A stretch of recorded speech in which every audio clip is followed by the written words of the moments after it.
જનતાના ખિસ્સા પર મોંઘવારીનો વધુ એક માર। છેલ્લા 10 દિવસમાં ત્રીજી વખત વધ્યા પેટ્રોલ અને ડીઝલના ભાવ। પેટ્રોલમાં 86 પૈસા તો ડીઝલમાં 94 પૈસાનો વધ્યો ભાવ।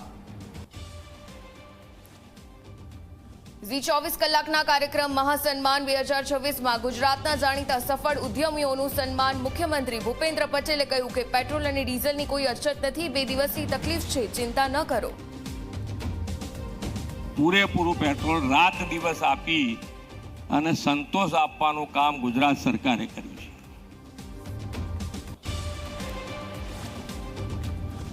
સુરતમાં ભાજપ કાર્યકર જય દલાલની હત્યાના કેસમાં કાર્યવાહી। મિલિંદ કોળી નામના આરોપીની મહારાષ્ટ્રના જલગાંવથી ધરપકડ। હજુ 2 આરોપીઓ પોલીસ પકડથી દૂર।